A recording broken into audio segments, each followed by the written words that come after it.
Pessoal, em primeiro lugar eu quero cumprimentar o presidente da casa, o senhor Paulo Paulera. Quero também cumprimentar a todos que estão aqui, né? Entre os vereadores, todos são meus amigos, né? O mais antigo dos meus amigos está aqui do meu lado, é o Jean Charles, desde bebê, né? Quase isso. E por vez, cumprimentar também a senhora secretária dos Direitos da Mulher, pessoas com deficiências, raça e etnia, o pastor e demais pessoas. Pessoal, sempre que nós tocamos no caso da libertação da escravatura no Brasil, nós fazemos aquela pincelada de passar sobre a história do Brasil, né? E rememorar as nossas aulas de história. O importante é a gente sempre observar o que significou esse marco legal do dia 13 de maio. Pois bem, em 1982, eu lendo a Folha de São Paulo, eu observei um artigo, então, do professor Abdias do Nascimento, em que ele dizia o seguinte: dia 13 de maio, o dia da grande mentira cívica. Imediatamente eu escrevi uma correspondência, então, ao senhor Abdias, e ele me mandou uma série de documentos, ele que era do IPEAFRO, ele que era do TEM, né, o Teatro Experimental do Negro, né, e a gente, então, começou a discutir. O importante é a gente sempre lembrar que nós temos aqui, entre nós e entre o brasileiro, dizer o seguinte, ó, isso é lei para inglês ver. Exatamente. Todas as leis abolicionistas, ela tem essa função, leis para inglês ver. E, deixa eu colocar o meu óculos aqui, senão eu não consigo.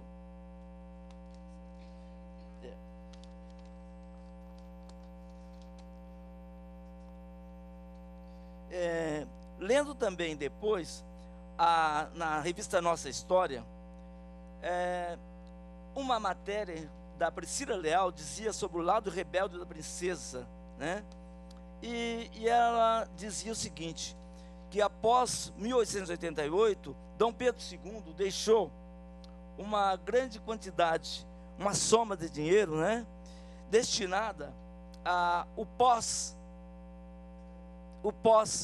1888, ou seja, o que fazer com toda essa categoria de negros.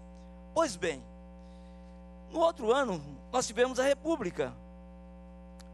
Esse montante ninguém sabe onde que foi. Você pode procurar em todos os livros de história, você não vai encontrar.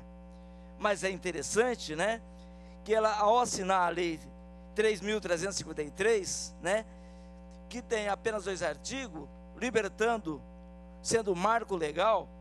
E se nós observarmos alguns livros hoje, como o Mercado Livre de Trabalho no Brasil, o livro que e esse livro que é feito inclusive pela editora da Unicamp, o que nós vamos descobrir lá? 45 dias nós temos a resolução 122, na qual todo liberto ficava proibido de trabalhar. É interessante porque as pessoas saem do campo, vai para o centro urbano e está proibido de trabalhar por uma resolução. E em seguida, se você começar a observar o livro do Gebara, que é da Unicamp, o que ele coloca? Esse liberto, além de... ele fica proibido, inclusive, de morar. Ele é proibido de alugar cômodo. Ele é proibido de se instalar em um hotel. Ele é proibido, às vezes, de entrar em alguns estabelecimentos religiosos. Por isso que nós criamos e temos no Brasil inteiro a Igreja de Nossa Senhora dos Homens Pretos. Ou seja, era para separar quem era preto e quem era branco. É interessante isto, porque toda essa legislação nos leva a entender que a exclusão foi criada por meio legislativo. A exclusão é fruto do trabalho legislativo. É muito interessante quando você começa a perceber essas coisas. E quando a gente diz as leis para o inglês ver, a gente vai perceber, por exemplo, que a primeira lei de Eusébio de Queiroz, de 1850, que proíbe o tráfico de escravo, ela só é feita Porque em 1847 você tem a Bill Aberdeen. E a Bill Aberdeen diz o seguinte: fica proibido de entrar escravos no Brasil, africanos no Brasil. E aí sim a gente vai iniciar dentro do país o quê? O comércio de seres humanos. E esses seres humanos, de acordo com os livros de contabilidade, se você observar, não está lá como ser humano, está lá como animal, como semovente. Ou seja, o cidadão, ele só ganha status de gente, de ser humano, o ser negro, durante Dom Pedro II. E é muito interessante a gente começar a fazer essa análise. Por isso que 3 de maio não é um dia de comemoração, mas é um dia, sim, de reflexão. Reflexão sobre a nossa história, sobre o nosso passado e como a gente vai trabalhar isso para o futuro. Quando a gente pega a lei do Rio Branco, a lei do ventre livre, é interessante. O que fala? Aquela criança que está na barriga daquela mãe está livre. Quando? Quando ele nascer, ter 21 anos de idade e ser avisado. Você acha que o escravo ia ser avisado lá no campo ou em qualquer outro lugar? Evidente que não.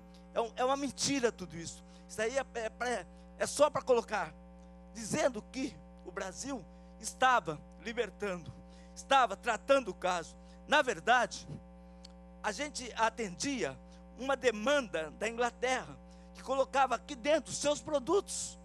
E não precisava de escravo, precisava sim de seres humanos consumidor. Ou seja, se eu ganho R$5, eu gasto R$5. Se eu ganho 1.000, eu gasto. Eu sou consumidor daqueles produtos. E era isso que precisava. Porque o sistema nosso é capitalista.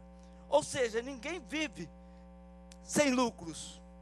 Depois nós temos a lei do sexagenário.